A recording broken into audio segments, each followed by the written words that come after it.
What's going on, guys? Welcome to the KBR Sports YouTube channel. And I know it's been a little bit since I last posted a video on here. And of course, we all know the events that happened a couple of weeks ago involving Kobe Bryant and the other passengers on the helicopter that were on there with him. And it definitely took me a while to be able to figure out what the right things were to say.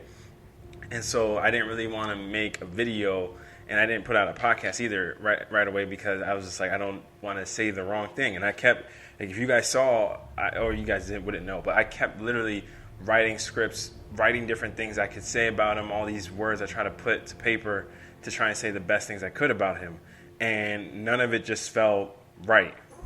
It took me back some, and that's why I took some time off just to really get my mind together and be able to actually talk about him and really explain, because this video more so as opposed to breaking down Kobe, I want to really tell you all and get you guys to understand what Kobe means to me, what the word Kobe means to me. And technically, if you look up Kobe on dictionary.com, you'll see it's a word for a seaport in Japan, or technically Japanese steak. So by definition of the dictionary, Kobe doesn't mean as much to the dictionary as it does to me. And when I think about the word Kobe, there's just so many things that really come to mind for me because Kobe meant so much to me as a person and as a Laker fan. And really the first word that I think of when I think of Kobe is competitor, or challenger more so. And really that's because of the fact that there was no challenge that Kobe wouldn't really take head on. There was nothing that Kobe felt like he couldn't do. And in his rookie year, it's funny because that's one of the first moments where him being a challenger and challenging the normal way things went, it came up to a front in that season, particularly the Western Conference semis against the Utah Jazz in 1997, where obviously everybody knows the Kobe story starts off with him missing the 4 air balls. But there's just so much more behind those air balls that I think just the stat sheet will show. And it's the fact that he was a rookie, and it's the fact that a 17, 18-year-old guy coming into the NBA, and obviously the coach of the Lakers at that time, Del Harris, wasn't the biggest fan of Kobe. He had him coming off the bench, and he really wanted to kind of, in ways, upstage Kobe and show him up. So a rookie in a Western Conference semi game, and in the biggest game of the Lakers season that year, Kobe's in the game in crunch time, and he's depended on to make clutch baskets in that moment.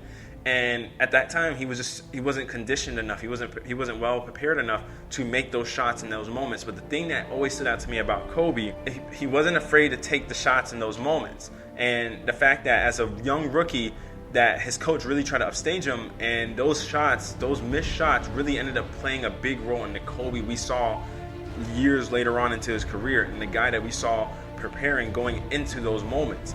And it was just a testament to his will and just the fact that he had that competitiveness, because even none of the veterans, no guys were willing to step up and take those shots at that time. But the rookie, that at that time, a lot of people on that team felt like he had a bravado about him that he felt was kind of arrogant, but really he just believed in himself in a way that nobody else did. And another instance to me that really showed Kobe to be the ultimate form of a challenger, a competitor, really the guy that challenged the legend belt, was when he went up against Michael Jordan. Every guy up until that point of Kobe never fully took on the mantle of trying to say, I'm going to be the greatest player of all time. And obviously everybody knew to become the greatest player of all time, you had to go through what was Michael Jordan at the time. And you really had to take on that legacy of what was Michael Jordan. And Kobe took it full on. Kobe took it on in a way that nobody else had, like I said. And he modeled his game after Michael, his mannerisms after Michael. He took so many things from Michael's game that just can't be understated. And you even you'll hear Kobe talk about one of his old teammates talking about Michael Jordan, but then Kobe's like, wait, hold on. Why would I be scared of him? Like, just you can hear Kobe talk about it himself. First time I was getting ready to face Jordan, I had a teammate. He goes to me and said, hey, you want some advice? Whatever you do, don't look him in the eye. Wait, excuse me? Why the hell would I not look him in the eye? I don't think my teammate understood that I'm that too. Michael to the red line, all the way to the hoop for the dunk. Can't look me in the eye either, buddy. But that was just hearing that, it just lets you know that was part of who Kobe was. That Black Mamba mentality, it was always there. He never ever shied away from any challenge, and that showed up in all the biggest moments of his career, and it showed up in so many different ways. So I feel like challenger, and you always think of a challenger as the person who's challenging for the title. That's what they normally are. Whenever somebody's challenging somebody, it's normally challenging the person who's in the top honcho seat. Well, Kobe always worked as if he wasn't the guy in the honcho seat. For most of his time in NBA, he was the best player in the league, and he always worked as if he wasn't. He always was willing to take on a challenge as if he wasn't. So I definitely would think challenger would be one of the words I apply when I think of Kobe. Then the word preparation. I feel like Kobe was one of the most well-prepared players of all time in NBA history. He always made sure he was ready to take on any situation that came his way. And when we think about that, I think that I have to always bring up that Game 4 from the 2000 NBA Finals, because it was a pivotal Game 4 where back in those days, obviously the NBA was just structured differently. We were still playing under a 2-3-2 format, and at that time, in that Game 4 of that 2000 Finals against the Pacers, the Lakers, it was facing a situation where they were up 2-1, but Shaq had fouled out in overtime. So imagine that. It's a 2-3-2 format. So if you lose that game, now you're tied 2-2 with Game 5 being in Indiana. So there was a big scenario there, and when Shaq fouls out, it's like, okay, what's going to happen now? You know what I mean? And of course, because of all the work Kobe had put in prior to that time, now it's so crazy thinking about that Del Harris moment where he puts him in, and as the rookie, Kobe airballs all those shots, because then, now in the biggest moment of his career, up at that point, he's well prepared enough. He made sure he groomed his body. He's good enough to be able to step up in that moment and provide for that Lakers team in a way that nobody else could at that point in time. And I think it would be understated if I didn't even bring up the fact that Kobe was playing on a bum ankle in that game. Like, there were so many times that people were talking about. I think he missed one of the games in the series, if I'm not mistaken, as well. So that's just one of those things that goes to show you just that level of preparation, the skills that Kobe developed, and the fact that he was ready for that moment. He wasn't one of those guys that was like, okay, we got Shaq, we're good. I know we're good because we have Shaq at all times. No, because then when the moment came where they didn't have Shaq, he was the guy the team turned to, and he didn't let them regret it. Another word that really hits me when I think of Kobe is, of course, I think for a lot of us, is killer. And not in a negative, any kind of negative term, but just in terms of he was such a cutthroat kind of player, like that competitiveness that I think in a lot of ways, a lot of us envy. A lot of times where you sometimes run into people that are so competitive, it makes you uncomfortable. And that was the kind of guy Kobe was. Kobe wasn't comfortable with settling for second place. He was going to work and work and work to do what he could to take that top spot from whoever was in that top spot, primarily Michael, whoever else was in his way. And when you think about killer, I think about even the moments that I think about the most. It's so funny because I think about the moments where Matt Barnes flinches or pump fakes the ball at Kobe's face. Kobe doesn't even flinch. He doesn't even move at all. Like, Kobe does not move whatsoever. Guys, the ball was right in his face. I don't care what the debate is about how far it was in his face. If anybody, you as a person, if somebody pump fakes a ball at you like that, you're gonna blink, you're gonna do something. He didn't move. You know what I'm saying? Like, that's crazy. So that's one of the most killer moments I had to think about when it comes to thinking about Kobe. Then another killer moment I had to think about when I just making this and really compiling all the different moments I loved of Kobe's career. 62 points against the Dallas Mavericks in 3 quarters. He outscored the Mavericks team in 3 quarters. Kobe had 62, the Mavericks had 61. And he did it on 58% shooting on a season where he averaged 35 points per game. You know what I'm saying? Like, this guy was unbelievable. And the crazy thing was, the rumor from what I've seen and what I've read online and everything, because obviously this was a different time and age where if you weren't keeping up on every day on the sports news and stuff like that, you didn't know all of the narratives and stuff going into the games. But when you go back and read articles and so on, people rumor that the reason why Kobe went off like that against the Mavericks is because his old coach Del Harris was an assistant coach on the Mavericks staff during that season. And you guys can go look it up. In that year, Del Harris was an assistant coach on that Mavericks bench. The game where Kobe scored 62 points in 3 quarters, Phil Jackson sat him for the 4th quarter. Del Harris was an assistant coach on that bench, and Kobe was just still held that grudge against him to the fact that, dude, you sat me as a rookie. You made me sit behind guys like Nick Van Exel. You made me sit behind Eddie Jones. And I missed out on my first 2 years of really making an impact for this team because I couldn't start those games. And guess what? It came to so in that game where he just entirely erupts. It was crazy to watch, man. Hats off to Kobe in that game, man. Then another killer performance that obviously I can't forget, the second highest scoring performance of all time in NBA history where Kobe goes for 81 points. And what's so crazy about that game when he went for the 81 points, he did it on 61% shooting. Guys, let me remind you, this is when Kobe had Lamar Odom, Smush Parker, Sasha Vujacic, and those kind of guys as his second best players or the next best players on his team. Okay? Slava Medvedenko, those kind of guys. Those are the guys that Kobe had coming off that were supposed to be the premier players in his starting lineup on this team. Chris Mill, man, what a throwback. But those are the kind of guys that were featured on this team. So imagine you go for 81 points. The team knows where the shots are coming from. They know where you like to operate on the floor. That's what happens on the scouting report, but they can't stop you. Let alone you shoot 61% from the field while doing it to them. You know what I mean? Like, that's just, it's crazy. And this was really when Kobe was at the apex of his abilities, where he was just a prime hunter and he was just a killer scorer. And honestly, this was one of those moments. This was the time where people were like, yo, he is going to become the greatest of all time. This was during that time period when people were saying Kobe Bryant will be the greatest player to ever live. And it was because during those years, when Kobe was hot, you weren't doing anything with hot Kobe. Hot Kobe, when Kobe's hot, like there are a few heat check guys in the NBA, in the history of the NBA, that when they get hot, you're just like, oh no. And Kobe Bryant might be the most dangerous of those guys. That when he gets hot, you're just like, crap, we're screwed.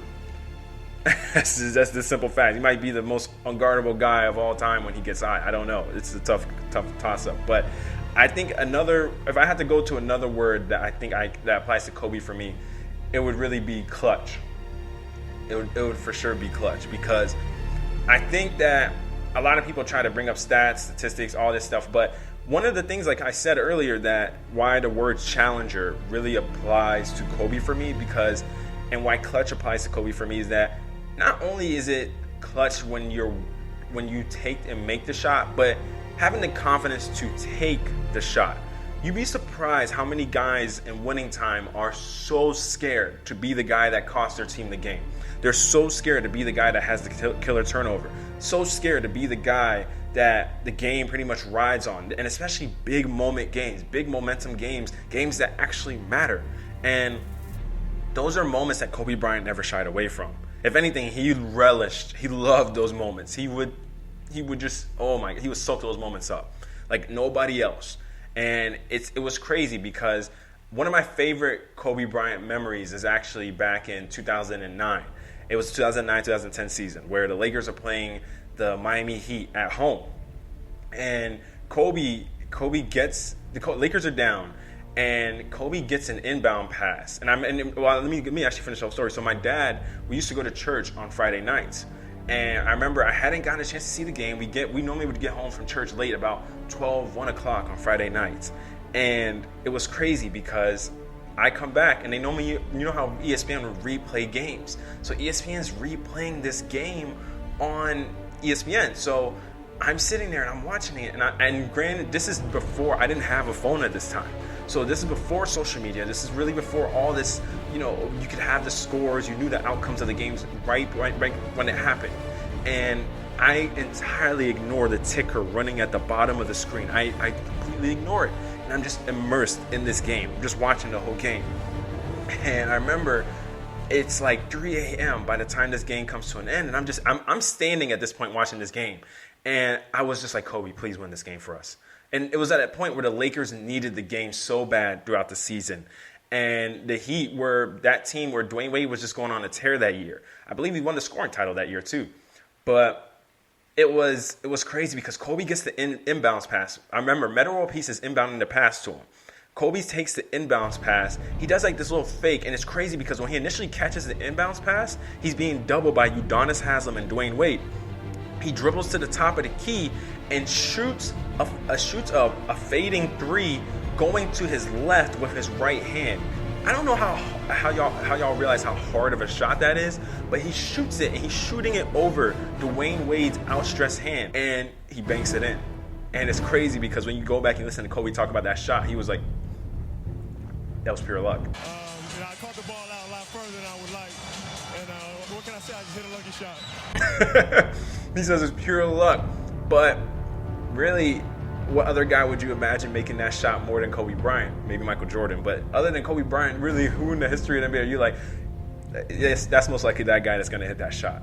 And it was just crazy to me because, and you just see Dwayne Wade's face. Dwayne was like, it had to be Kobe. It had to be Kobe. Because everybody knows you let anybody do that to you other than Kobe. And so he hits that shot and he banks it in, and the whole crowd goes crazy. I'm going crazy. My dad comes down ready to go to work the next day, and I'm just going wild in the living room. It's crazy. But those are the little moments in my memory that, and obviously the Pacer game, moments like that Pacer game, and even in that season, in that 2009-2010 season, it was pretty crazy because Kobe literally hits 5-game winners in that season. The Miami Heat one is one of them. He hits one against the Milwaukee Bucks, and I remember this one too. I watched all these games live. It was crazy. And he takes the ball into the elbow area, backs up on Charlie Bell, hits a little half spin, turns back over his right shoulder, I believe, hits a fadeaway, and shoots the fadeaway and hits it over Charlie Bell, and it's like a buzzer beater. And 3 out of the 5-game winners were buzzer beaters, which was even more impressive. It was just crazy because he took those shots without the fear of missing them. And he would just that season he was just he just put on heroic performances. I don't even know how else to describe it.